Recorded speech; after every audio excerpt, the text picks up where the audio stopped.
and we're going to have John Lyons and Steve Jouret go first.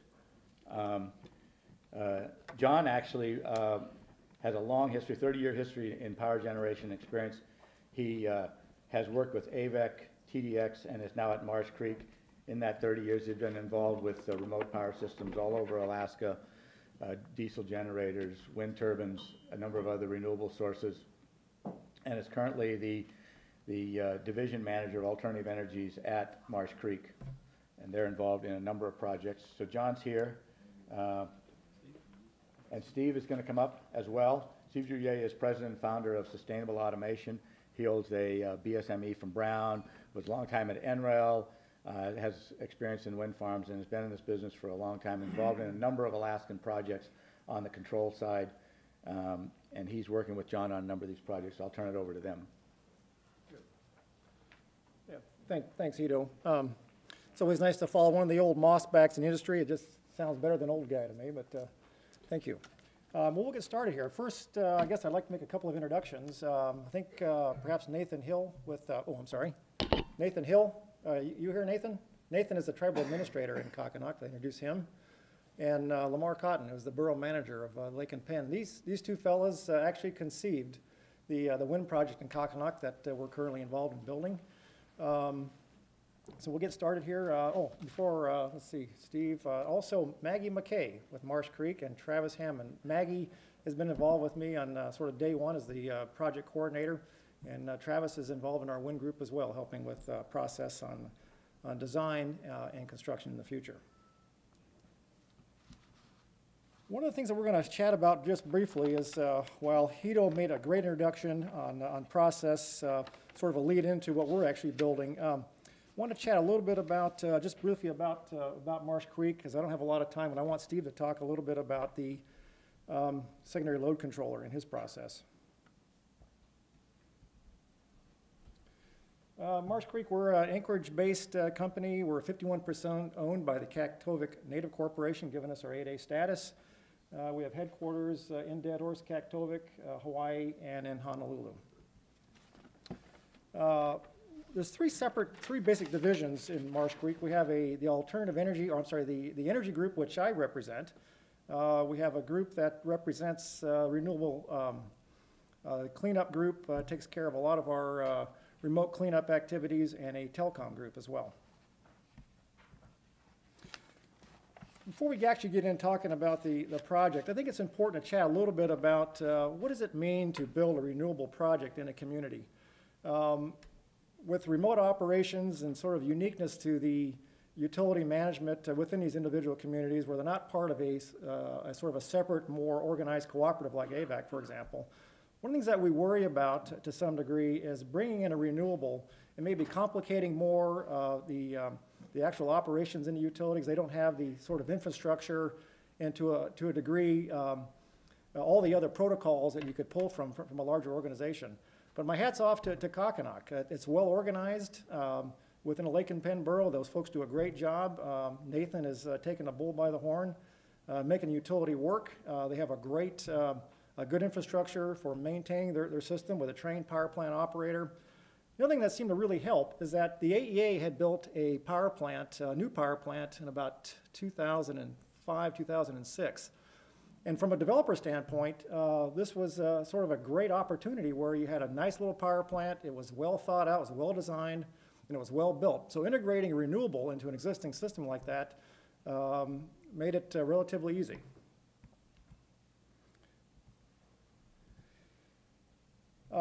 Not having, however, one of the things that we do worry about is on the front end, if we don't have a well-organized utility to bring renewables in, complicating the system, creating more problems for the operation, can really wreak havoc with these communities and actually add more cost overall.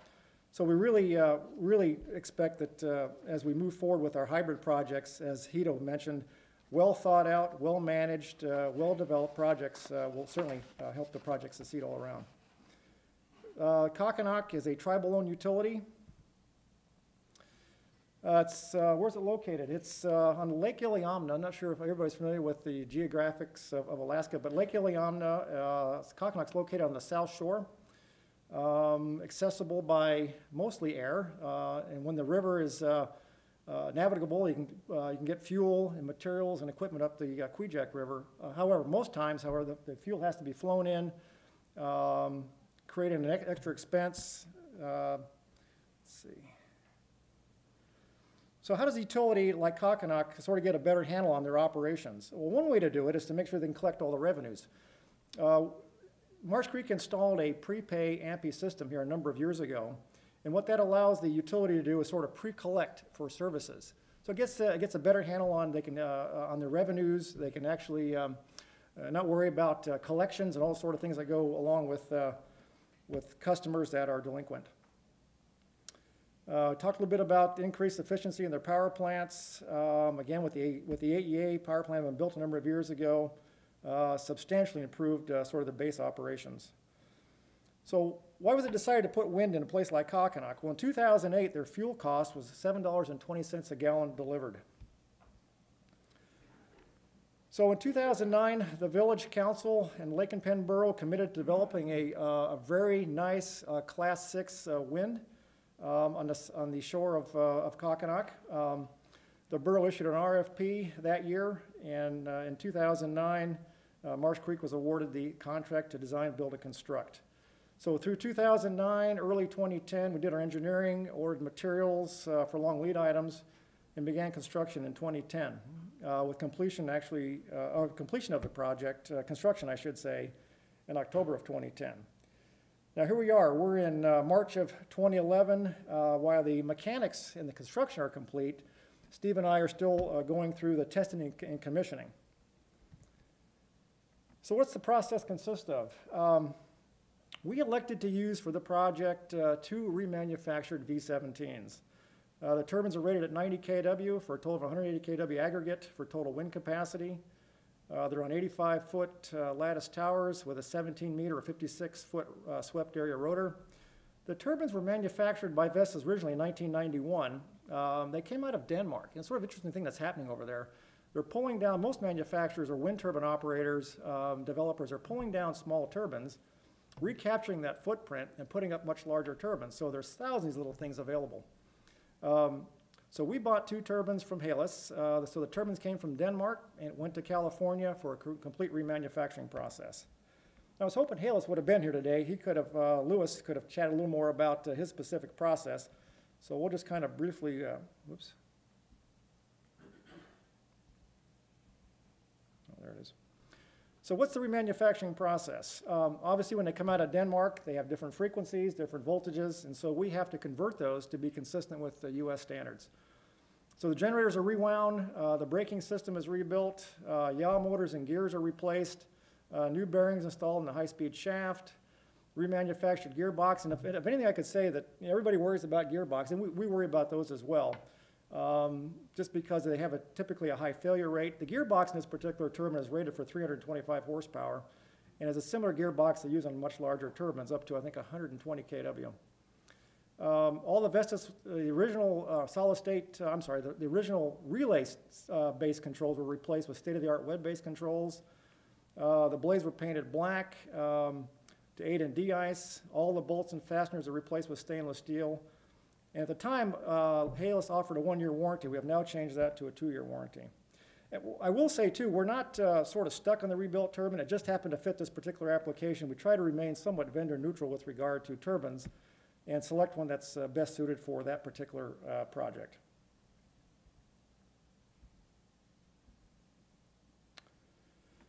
Brief system overview. Again, it's two V17 turbines, grid forming inverter. Rated at 200 kVA, battery storage at 336 kilowatt hours nominal, a synchronous condenser, 240 kVAR, an electric boiler rated at 240 kVA. The one item that's not on here, and Steve's going to chat quite a bit about, is secondary load control, because that's really sort of the brains, is what's controlling all these devices. Our supervisory control. Thanks, Steve. Oops, I did one wrong here. Other upgrades to the power plant, because when the plant was originally conceived a number of years ago, there wasn't probably a lot of thought put into a possible renewable adaptation. So we had to go in and make substantial upgrades to the control scheme. Fortunately, we had a good base to work from. We could reuse some of the original switchgear, the cabinets, the circuit breakers, the bus bars, but essentially replaced all the old technology with some later technology, Woodward EasyGens, that gave us the ability to remotely monitor and bust together a network that gave us the ability then to synchronize and control generator sets along with the wind, excuse me, the wind system. So remote operations and monitoring, and I wish I was able to connect to the site. We can actually connect through a portal through an IP address we have right directly to each one of the individual turbine sites. And I don't know, maybe while Steve's talking, we might be able to, Kat, perhaps connect up to one of the sites, and so we can show the group what that looks like. The other thing that we thought was unique with the project is that the Lake and Penn Borough suggested a 5-year O&M agreement go along with the design build, which made absolute sense to us. While it was fun, it's great, and it's sort of fun to build these projects, because there's a degree of tuning, manipulation, and monitoring, tweaking that goes on over a period of years. So to build a system this complex and turn it over to the community didn't really make any sense to us. So we were glad to see this. So it gives us the ability now to support the project over the next 5-year period. So some of the project benefits. Oh, this is Connie and Clarissa. This is actually the battery room in Kokhanok. There's 240 cells, by the way, weighing 38,000 pounds. The projected fuel savings somewhere between 30 to 50% annually. The 2010 average fuel cost is about $4.90. And who knows what it's going to be after today. I mean, everybody's watching the cost of fuel, certainly the cost of oil. And we all worry about that. So this number may go back to, we hope not, but could go back to the 2008 era of cost. Further heating fuel savings at the school complex, just south of about 9,000 gallons. So the heat, the excess heat from the power plant goes into the electric boiler, goes through a heat exchanger, and then through a secondary loop goes over to the school. It's a hydronic system. And then within the school complex, so between the school complex and the teacher's quarters, there's a little mini domestic heating loop. And so all this excess heat from the diesel jacket water and also the excess thermoelectric from the wind turbine goes in this little mini district heating loop to offset their fuel costs, and that's what this is comprised of. The cost to produce power will go down as less diesel is consumed. One thing I should say, out of this current 90 cents per kilowatt hour charge for the residential consumer, 60 cents of that cost is their cost of power, their cost of fuel. Steve, you want to chat a little bit about that process? I'm sorry, I'm going to have to run here pretty quick. I ended up breaking a tooth last night, and I'm going to run to the dock and have a cap put on it. So my apologies for having to escape so soon. Steve? A list of components is not quite the same as an architecture. I wanted to show you this to give you an idea of what the system architecture would be in Kokhanok, or is in Kokhanok, and what I optimistically think may well become sort of a de facto standard architecture for wind diesel in Alaska and beyond, because I think it works well, it's proven, and it's cost effective. This was a retrofit, as John said, to an existing diesel power plant. And in addition, we have, and I talked in some detail yesterday about the individual components and their role in the system, so I won't dwell on that, but I did want to point out, for those that weren't there, we have a synchronous condenser to provide VAR support, additional grid stiffness, and fault current, especially during the diesel off operating mode. We've got a grid forming inverter coupled with a large battery bank, which allows us additional diesel off time above and beyond what we would get with a no storage system. And an electric boiler in conjunction with the secondary load controller, which dissipates excess wind power and provides useful heat to the school, which is plumbed into a waste heat loop coming off the diesel. So we're just feeding additional heat into that existing waste heat capture. Okay, I want to switch over. The one component I haven't addressed yet, and I didn't talk about yesterday either, was the hybrid system supervisory controller, which is really the brains behind the whole thing, what orchestrates the operation of all the diverse components and allows them to play nicely together. So I'll switch over to, there's a lot of innovation in this project. We really wanted to deploy something in Kokhanok that was state-of-the-art and that incorporated a lot of the features that we had become aware of were needed and wanted by various constituents, various stakeholders, as we've worked in this field over the years. So this is the main HMI, human-machine interface, operator interface, whatever you want to call it. This is the main screen that appears on the supervisory control in the power plant, also remotely viewable. And I apologize, it doesn't normally have scroll bars, but it's formatted for a larger display than my laptop. But I'll kind of scroll around so you can get the idea. As I mentioned, it's the brains behind the operation, but it's much more than that. As a supervisory controller, it provides for a fully automated system, optimal dispatch of the diesels, the wind turbines, and the various other balance of system components to maximize fuel savings. But it's much more than just a control system. It's also basically an information clearinghouse. The first stakeholder that we're trying to address is the operator. There's not that much for the operator to do to actually operate the system, but one thing I've noticed about village power plant operators in Alaska is they may not be highly educated. Most of them are native to the village, may have a high school diploma, but they have immense powers of observation. So if you provide them feedback as to what's going on and a portal into the operation of the system, they will over time develop an understanding of what it's doing and intuition about how it's supposed to work and if it's not working as designed or as intended. And that's a very important resource for the project developer, for the technology provider to be able to have that feedback. But you're not going to get that feedback unless you give them the tools to monitor what's going on. So that's the first constituency. Another constituency we heard about this morning is the need, the advocacy organization and the state agencies like AEA that are funding these projects and have to make the case for further funding.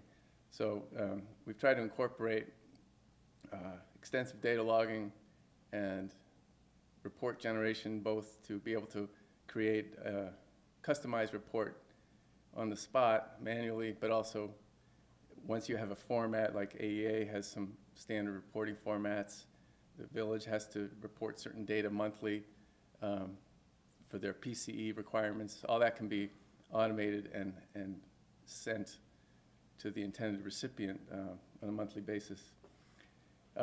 So we wanted, in this system status screen, we wanted to present the bird's eye view. This shows everything that's going on at the time on that power system, all the power flows and the operating state of each component in the system. But, and that's enough to sort of, when everything's going well, that's enough, that's all you need to know. If you want to drill down into the operating state of a particular component, on the left-hand side of this subscreen, this window, you'd get sort of the information that you'd want from any diesel, no matter what manufacturer or what type of controller it had on it. In the right-hand portal, you've got the information from that specific genset controller. As John mentioned, part of this project involved the retrofitting of the existing diesels with modern Woodward EasyGen controllers, which provide a wealth of data, and it's all categorized here as to what class of data it is. But this is all information sucked out through a communications network from that actual controller. Same sort of deal with the wind turbines. And here, we have a selector for which turbine you're looking at. On the left side is the information, sort of generic wind turbine information that you'd kind of want to see from any wind turbine. On the right side is the details that are available from that Halos wind turbine controller that particular machine is equipped with. We've designed the system to be very flexible, very replicable. All of this, the architecture and information management is really determined by a configuration file. So essentially with the same software, we can go into another village with a different configuration file, and all of this communication will be deployed automatically for that particular set of components, whether they be Northwind 100s or V17s or some other wind turbine, as long as we've developed the communication protocol with that device in advance.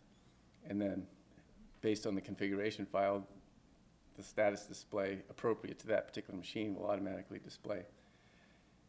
This is a work in progress. We haven't developed all of the capabilities. Eventually we'll have both real-time and historical trending. If you try to look at that now, sorry, but we don't have that yet. But these are capabilities, some of which were planned for Kokhanok, some of which go beyond what was ever envisioned for Kokhanok. But the point here is just to show you where we're headed. Being able to look at in detail at each component, get both real-time and historical information, and to get that information to the people that need it. You can collect historically, a big complaint in the state is that there's not a lot of historical data on these systems. Usually it's an afterthought. Separate data collection systems have to be developed, and then you wind up with a massive data, and it's difficult to interpret it. So we're trying to, in one on-site device, both gather the data and turn that into useful reports. And getting the evil eye from Kat. So, oh, she's about to tape my mouth shut. She's got a big roll of duct tape in her hand. So that's all the time I have for, but maybe we can take questions later.